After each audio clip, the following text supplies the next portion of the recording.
C'est alors que le destin du livre va subitement changer. Avant 1939, les Alliés n'ont pas vu en lui le danger. Désormais, ils vont en faire un épouvantail, l'objet d'une contre-propagande efficace. Et ça se passe aux États-Unis. Là-bas, les Américains manifestent contre la guerre. L'homme de la rue n'est guère emballé à l'idée d'aller délivrer l'Europe. Une autre guerre? Pas pour moi. Cette fois, l'Amérique ne devrait pas y aller. En ce qui concerne la guerre en Europe, je pense qu'on devrait rester en dehors de ce conflit. Pour moi, c'est non.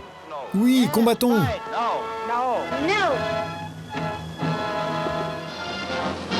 Alors, les autorités diffusent des spots comme celui-ci. La scène se déroule dans une église, à l'heure de la messe. Pour mobiliser les troupes, le film s'adresse aux minorités dénigrées dans le livre. Mein Kampf devient alors une arme de persuasion. Je ne vais pas tout vous lire, mais il y a une ou deux choses qui devraient vous intéresser dans ce livre. Je cite. De temps en temps, les journaux illustrés montrent comment un nègre est devenu avocat, professeur et parfois même ministre.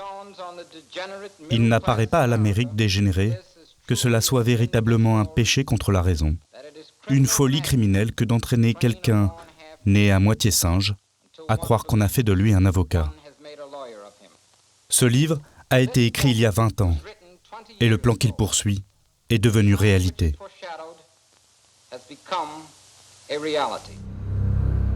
Dans le même temps, de l'autre côté de l'Atlantique, la propagande autour du livre s'intensifie.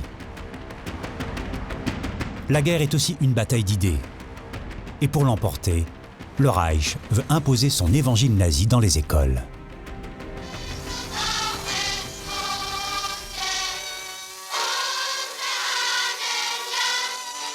Mais cette fois, l'opération se déroule dans les territoires conquis. C'est une page d'histoire peu connue. Une partie de la France va se trouver nazifiée. Il s'agit de l'Alsace et de la Moselle. À partir de 1940, ces deux départements redeviennent allemands. Et là, l'enseignement va être bouleversé.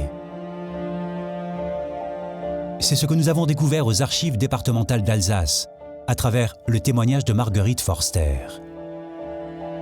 Cette institutrice alsacienne tient un journal intime, et dès l'été 1940, elle note angoissée « Qu'arrivera-t-il avec moi et mes collègues ? Je déteste du fond du cœur les méthodes allemandes. Je suis révoltée à la pensée que je devrais faire l'éducation d'une jeunesse hitlérienne, leur apprendre à penser « Deutschland über alles », Allemagne au-dessus de tous. Il faudra leur découvrir toutes les fautes de la France, leur apprendre peut-être à la détester en ennemi. Tout mon être proteste contre cet état de choses. Mon Dieu, que votre volonté se fasse. » Marguerite a beau protester, elle doit appliquer comme tous ses confrères d'Alsace-Moselle les consignes du Reich. Elle va donc se rendre en Allemagne pour subir un endoctrinement